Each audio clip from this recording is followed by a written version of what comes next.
For decades, LA has been home to two thriving communities of builders. The people who design cars and the people who build spaceships. Many of them work in polished studios and massive industrial buildings. But the man I'm looking for works in a place like this. Dezso, how are you? Good to see you, man. Good to see you too. This is Dezso Molnar, and this is where he keeps his toys. So when we're driving slow, we keep the landing gear down, and then once we hit the freeway and we're in second gear, I'll bring the wheels up. So don't freak out when you hear that sound. Dezso used to fly planes in the Air Force. Then he built rockets and rocket-powered cars. He's been in some bands. He's been rich. He's been poor. He's a free spirit who does whatever he wants. Like a lot of Angelenos, Dezso often finds himself stuck for hours on the freeway, wishing there was a way to rise up and escape from the concrete prison. This is my first attempt at a flying car. The flying car as a development has often been mired in the idea that you have to make something for everybody and that you have to dumb it down so that it's a consumer product to cut a few seconds off of somebody's commute.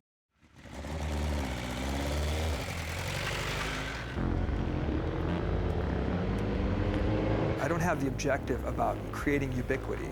Da Vinci did one copy of the Mona Lisa, and it wasn't for everybody, and it wasn't like you had to make 500 of them, but it still has value.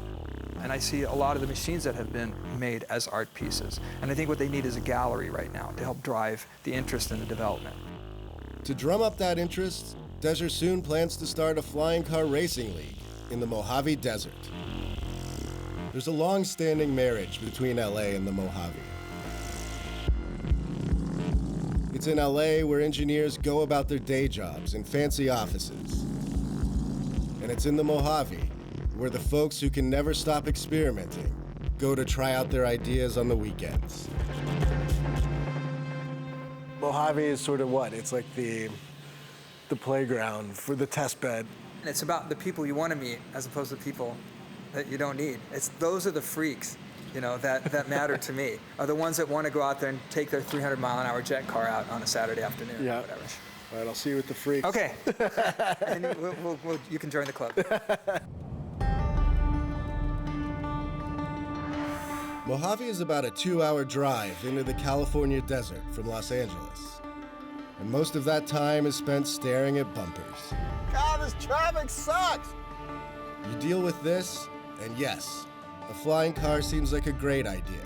But as we made our way out into the inventor Badlands, the reality of zipping across the desert in a loose assembly of metal pipes and good intentions felt somewhere between stupid and terrifying. The truth, though, is that much of this technology is tried and true. The first part of Dezso's flying car plan hinges on this gyrocopter.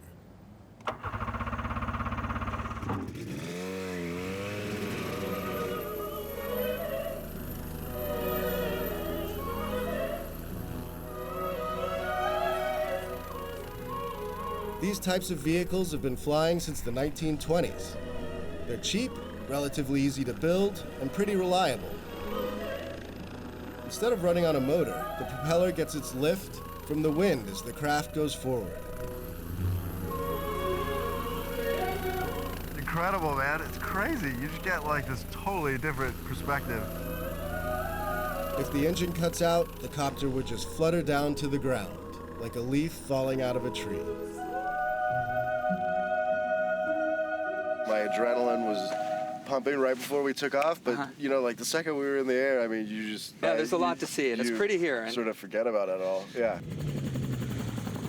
And as you saw, I mean, obviously we can land anywhere out here. Yeah. So it's a perfect place. The gyrocopter takes care of the up part of the flying car puzzle.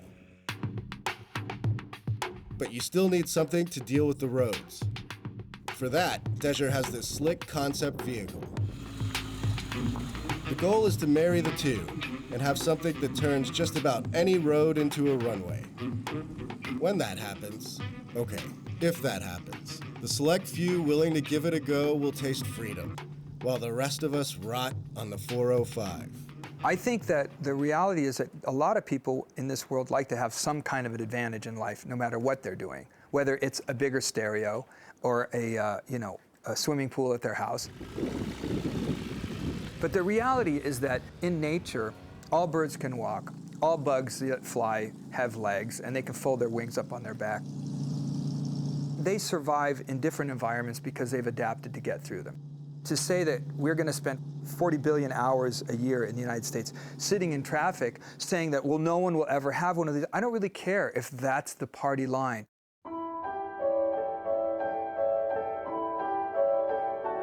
You can make something that will allow you to escape this ridiculous ant line of eternity.